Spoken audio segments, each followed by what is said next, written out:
बिस्मिल्लाहिर्रहमानिर्रहीम। अस्सलाम वालेकुम नाजरीन। अदालती महाज पर एक के बाद एक मुश्किल जो है वो मुस्लिम लीग नून के लिए और ख़ास तौर पे जो पंजाब की हुकूमत है उसके लिए खड़ी हो रही है। पहले इमरान खान के केस में जो 9 मई के केसेस थे, कोई सबूत जो है वो पेश नहीं किया जा सका था, और अब बुशरा बीबी जो हैं उनको 12 केसेस में नामजद किया गया था, 12 केसेस में वो डिस्चार्ज हो गई हैं।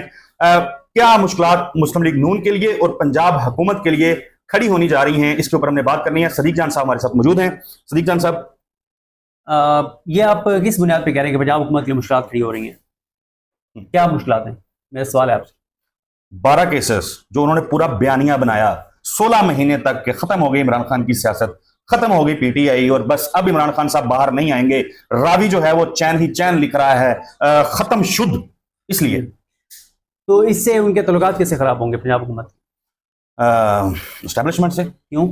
ये 9 मई के केसेस में ऑब्वियसली अगर प्रोसिक्यूशन ठीक नहीं होगी, इस कदर नाअहली दिखाई जाएगी कि प्रोसिक्यूटर्स इस तरह की दलीलें दें कि वो चूंकि खुश थी 9 मई होने के ऊपर, तो इसलिए वो खान साहब के साथ को अक्यूज हैं।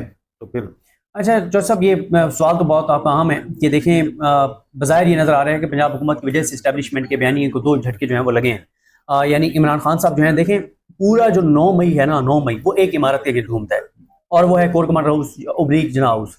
कुछ लोग उसको जना हाउस कहते हैं, कुछ लोग उसको कोर कमांडर हाउस कहते हैं। पूरा 9 मई घूमता है इस एक इमारत के गिर्द, और इस एक इमारत के ऊपर जो कुछ हुआ इसका मास्टरमाइंड किसको करार दिया जाता है? इमरान खान। इमरान खान को। इमरान खान की 9 मई के 12 केसों में गिरफ्तारी डाली गई, जिस्मानी रिमांड दिया गया, वो जिस्मानी रिमांड कलअदम हो गया, और उसमें जो प्रोसिक्यूटर जनरल हैं पंजाब के, उनसे सबूत मांगे गए, लेकिन वो एक सबूत भी फराहम नहीं कर सके। उसके बाद आज यानी कल, अब तो टाइम वो दिन गुजर गया, कल यहाँ पे मलिक एजाज आसिफ जो है एटीसी रावलपिंडी के जज, उन्होंने ये भी बड़ा अहम केस था इसमें, सर लोगों को शायद अंदाजा नहीं है, इसमें जीएच का हमला केस जो है ना, उसमें भी वो भी इस केस में शामिल था। उसके ऊपर बुशरा बीबी को नामजद किया और उसमें से कुछ नहीं निकला। देखें, मैं इस पॉइंट ऑफ व्यू से इत्तेफाक नहीं करता कि इससे कोई पंजाब हुकूमत और एस्टेब्लिशमेंट के तल्लुकात जो है वो खराब हो जाएंगे, क्योंकि देखें ये जो प्रोसिक्यूशन है ना, ये ऐसा नहीं है कि ये पंजाब हुकूमत इस प्रोसिक्यूशन को देख रही है। हाँ, बंदे सिफारशी उन्हीं के हैं, लेकिन सारी चीज़ों को एस्टेब्लिशमेंट बराबर खुद देख रही है। ऐसा नहीं है कि ये कोई मरीम नवाज की हुकूमत की नाकामी है, बल्कि मरीम नवाज वगैरह का तो सफ़े मातम बिछा हुआ है उनके हाथ कि पहले इमरान खान 9 मई के केसों में जो है वो उनको कर दिया गया, जिस्मानी रिमांड कलअदम करार दे दिया गया, और उसमें भी ये बात नैरेटिव इस्टेब्लिश हो गया। नैरेटिव इमरान खान का बयानिया जीत गया, उसकी तस्दीक हो गई, तौसीक हो गई, सच साबित हो गई। इमरान खान सुरखरू हो गए जब इमरान खान ये कहते थे कि मैं तो गिरफ्तार था, मुझे तो पता ही नहीं था बाहर क्या हो रहा है। एक सबूत प्रोसिक्यूशन नहीं दे सकी लाहौर हाई कोर्ट में, बारहा कहने के बावजूद बार बार तारिक सलीम शेख साहब और अनवारुल हक पन्नू साहब कहते रहे कि कोई एक सबूत लाओ, कोई एक सबूत लाओ। वो कहते थे इमरान खान ने बयान दिया है कि जनाब अगर मुझे गिरफ्तार करें तो एहतजाज करना।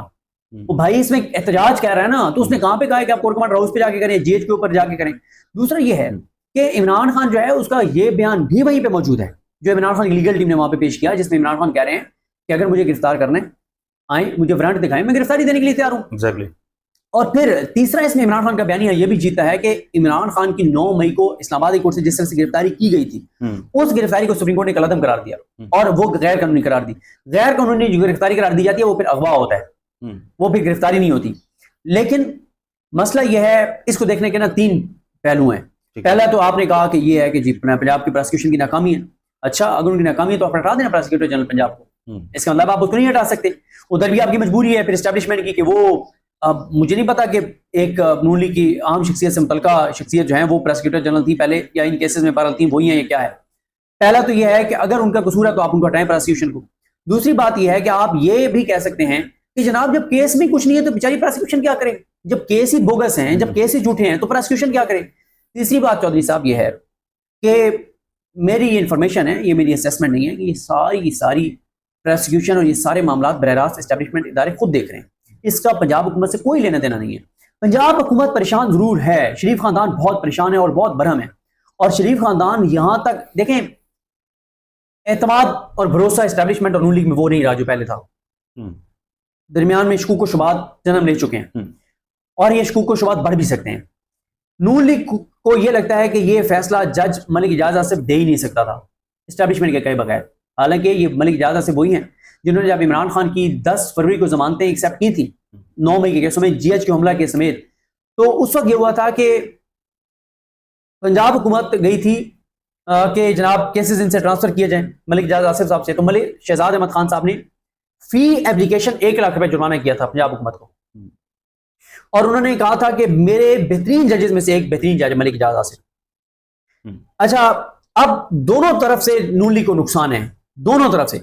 अगर नून लीग ये कहती है कि जनाब ये इस्टेब्लिशमेंट जो है उसने रिलीफ दिलवाया है बेसिकली मुशर्रफ बीबी को, तो बड़ी खतरनाक बात है नून लीग के लिए। इसका मतलब है बस से पर्दा फिर कुछ चीजें चल रही है कि एस्टेब्लिशमेंट ने कहा गया ठीक है आप बिलें दे दें। अगर नून लीग के नैरेटिव पे मैं जाऊं जिससे मैं इत्तेफाक नहीं करता, मेरिट पे ये फैसला आया है। और अगर दूसरी बात नून लीग की मान ली जाए, जो इन्होंने कंपेन चलवाई है इमरान दार जजेस, ये इमरान खान के हामी जज। मतलब ये मैं डिटाई देख के हैरान हो रहा था कि वो लोग जो कुछ घंटे पहले तक लोगों को कह रहे थे कि सब चैन लिख रहा है रवि और कोई मसला ही नहीं है, गाली कोई नहीं, वो फिर फौरन इमरान दार लिखने पे मजबूर हो गए।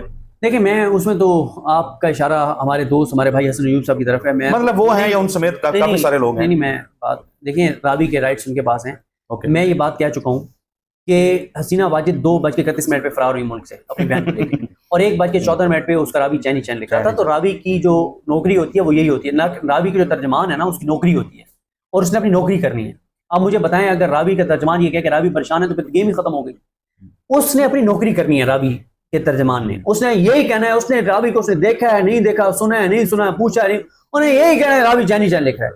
ठीक है, कॉन्फिडेंस तो मियां साहब को भी यही दिया गया था ना कि मियां साहब कदम बढ़ाओ हम तुम्हारे साथ हैं। फिर मियां साहब ने कदम बढ़ाया तो फिर 10 साल बाद पाकिस्तान वापसी हुई थी, डील करके यहाँ से भागे थे। ये मरवाते हैं, ये जो तर्जमान होते हैं ना, जाहिर है वो अपनी नौकरी कर रहे होते हैं ना, लेकिन जो रावी होता है ना वो अपने तर्जमान की बात सुन सुन के उसे भी लगने लग जाता है कि सब अच्छा है बाहर, ऐसा नहीं होता। तो पहला अगर ये मैं मौका मान लूं पंजाब हुकूमत का कि ये एस्टैब्लिशमेंट ने रिलीफ दिलवाया तो ये तो बड़ी खतरनाक बात है नून लीग के लिए।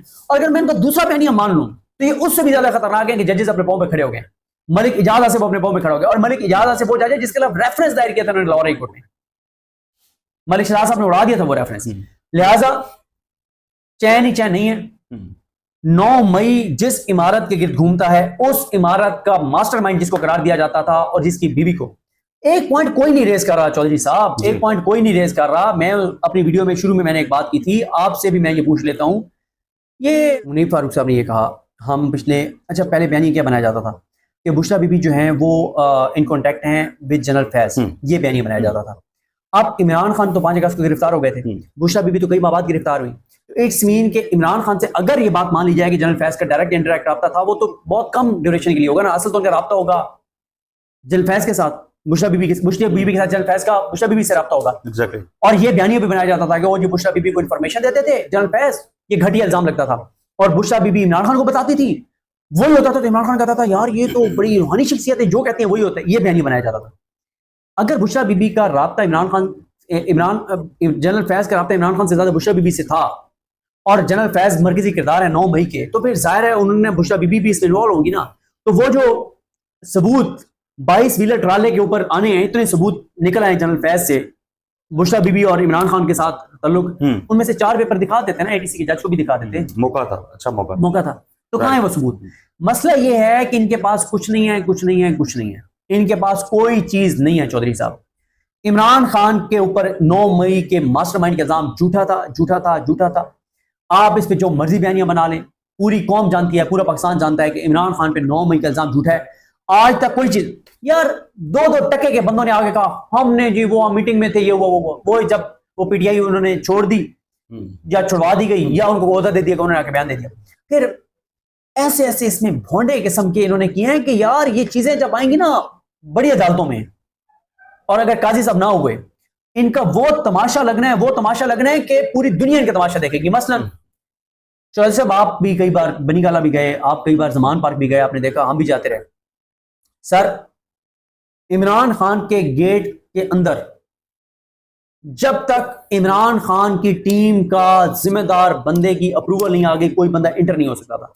और पीटीआई के लीडर्स इंटर नहीं हो सकते थे सर, जिनकी अप्रूवल नहीं होती थी। मीडिया के लोग सिर्फ वही जा सकते थे जिनका नाम अंदर से अप्रूव हो जाता था। ठीक है, अब ये बयानियां बनाना कि इमरान खान मीटिंग कर रहा था और वहां पुलिस वाला जो है वो सुन रहा था, या एक बयानी बनाया गया कि इमरान खान जब लॉन्ग मार्च लेके आ रहे थे तो चक्री या पता नहीं कहीं पे वो एक रेस्ट एरिया में खड़े थे, वहां पे इमरान खान और उसकी लीडरशिप मीटिंग कर रही थी और एक पुलिस वाला थानेदार जो है ना वो वहां सुन रहा था। यार कोई मतलब, ये अभी तक हमारे इदारे और शरीफ खानदान ये 80s से नहीं निकल रहे।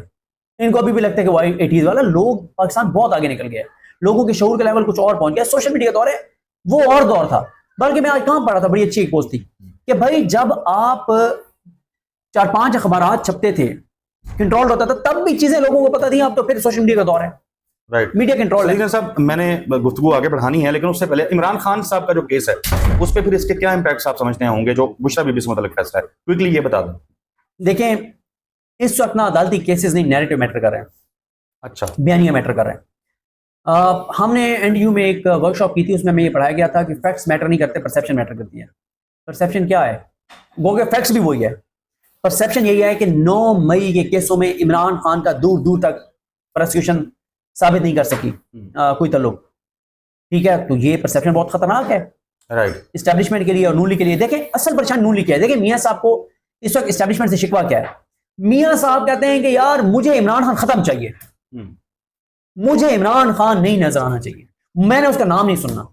अब ये तो नहीं हो सकता ना। अब मियां साहब की अगर ये ख्वाहिश करें कि खुदा ना खास्ता इमरान खान को, जो अब खदशात भी अली खान साहब ने कहा कि एलिमिनेट कर दिया जाए, ऐसा नहीं हो सकता। इमरान खान एक रियलिटी है। इस वक्त पूरे पाकिस्तान में अगर एक कोई लीडर पाकिस्तान को जोड़ सकता है, उसका नाम इमरान खान है। चारों सूबों में वो है, वफाक में वो है, जीबी में वो है, एजेके में वो है, पूरे पाकिस्तान के गली कूचों, मोहल्लों में, देहातों में, हर जगह इमरान खान है। ओवरसीज पाकिस्तानी उसके साथ है, इंटरनेशनल उसकी से है। मैंने साकिब बशीर साहब के साथ कल एक व्लॉग किया हाईकोर्ट से, उसमें मैंने बताया, और मैं आपको ये बात जो बता रहा हूं, आप इस बात को संभाल के रख लें। साल बाद, 2 साल बाद, 3 साल बाद कोई किताब लिखेगा और ये बात उसमें आएगी। जब इमरान खान अपने ट्विटर के ऊपर मोदी को बार बार हिटलर कह रहे थे ना, 3 मुल्कों के सफीर गए थे उस वक्त आर्मी चीफ के पास, तो मेहरबानी करें, एक अमेरिका और एक यूके का सफीर, और तीसरा मुझे मुल्क नहीं याद। 3 मुल्कों के सफीर गए थे और उन्होंने क्या कहा था अपने प्राइम मिनिस्टर को, कहा मेहरबानी करें, ये वो इंडिया एक मुल्क है, उसके प्राइम मिनिस्टर से आपने कल को डील करना है, आप जो है उसको हिटलर और ये सारी चीजें। इतना इम्पैक्ट था इमरान खान के ट्विटर का। सर इस वक्त इमरान खान को, ट्विटर तो खैर किस्सा परिना हो गया और उसके ऊपर आपने गुफ्तगू जो है ट्विटर के ऊपर सुनी ली है। नुसरत जावेद इससे पहले नुसरत जावेद साहब, हाँ। किस तरीके साहब बहुत शुक्रिया, आपने बड़ी तफसील के साथ बताया।